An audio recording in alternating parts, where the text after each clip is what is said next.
Congressman Trey Gowdy and Senator Tim Scott, both from South Carolina, of course, and authors of the new book, Unified, How Our Unlikely Friendship Gives Us Hope for a Divided Country. Gentlemen, it's great to have both of you here. Thank you so much for being here.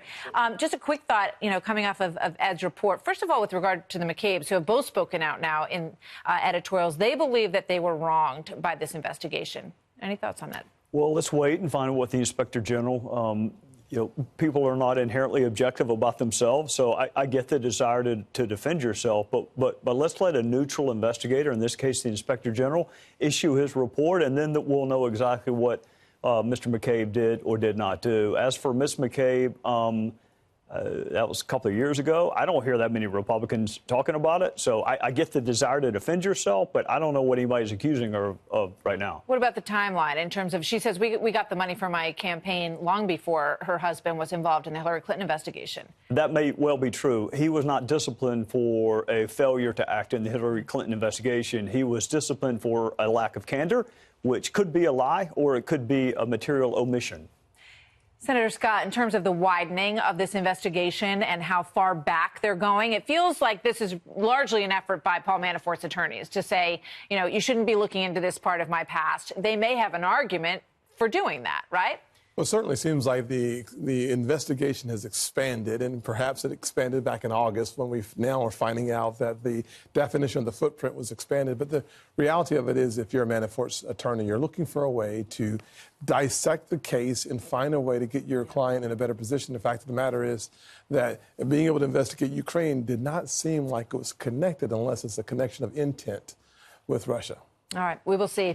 So the book is called Unified, How Our Unlikely Friendship Gives Us Hope for a Divided Country. And I want to read the dedication because I thought this was particularly touching, and I want to share it with everybody. To Artis Ware, Tim's grandfather, who grew up in a segregated South and a polarized world, but who learned to love everyone. His faith and his perspective were transformational. And to Jessie Lee Evans, Trey's grandmother, who shared with Artis a love of South Carolina and a profound faith in God. In the segregated age in which they lived, the two never met. But 2 generations later, their grandsons became the best of friends. Yeah. It really is a story of progress. So often we find people criticizing the South and South Carolina, specifically at the start of the Civil War. The truth of the matter is that the Southern heart has come so far in such a short period of time. And when we were born, we would not have been able to play together, lunch together, drink out of the same water fountain. But 50 years later, the good Lord and the good people of South Carolina have transformed who we are. And that has provided an unlikely friendship to start and then to blossom. So much so that after the church shooting, Emmanuel Mother church shooting, the first person I turned to was Trey Gowdy, a white guy from the very state that has a provocative and yet rich history on race. And it's just a testament to how far we can come if we focus on the things that we have in common. And in Unified, we try to help people understand, while we differ on some parts of law enforcement, some parts of education, spiritually we're in different corners at times, the fact of the matter is if you focus on the things you have in common, our country, as polarized as it seems today, can still be one nation under God, indivisible, with the best and brightest days of our future ahead of her. Congress is not all that popular, but people seem to like you too. Because when I tweeted that you were both coming on the show tonight, I got an enormous response. So I think there's going to be a really genuine embracing of wanting to read this story. Why was this story important to you to write, Trey?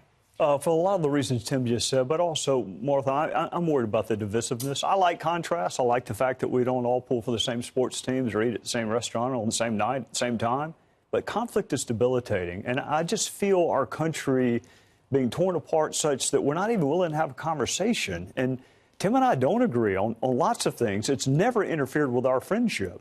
We mentioned Democrats by name in the book that we have wonderful personal relationships with. My 21-year-old daughter doesn't agree with me on anything political, literally anything. But they're still our family. So you still have the conversation. And I don't want us to get to the point where we kind of retreat to our own corners, question one another's motives, and then forget the fact we have a lot in common if we just listen to each other. A lot of people, Senator, believe that the president has led to this divisiveness in the country. What do you think? Well, I think there are 2 points of inflection that I think are incredibly important. After the Charlottesville situation, he and I were on very different pages as it relates to the provocative history of race in this country. He invited me to the Oval Office to have a conversation about it. One of the things that came out of that conversation was legislation I was pushing. It was the Investing in Opportunity Act to focus on distressed communities. President Trump said, yes, let's find a way to work for those folks who are stuck and who lack the same opportunities that he had and that I have had. That really has had a major impact, and I think will have a ripple effect throughout this country for years to come. Number two, African-American unemployment has not seen this level, 6.9%, in probably 2 decades, and if I'm right, maybe 3 decades. So the economic policies of this administration have led us to a level of prosperity that we would not have imagined 2 years ago. Yeah. So the truth of the matter is the president has said some things that I totally disagree with from a racial perspective, but he's also done some things from a policy perspective that is undeniably in the best interest of this country long term.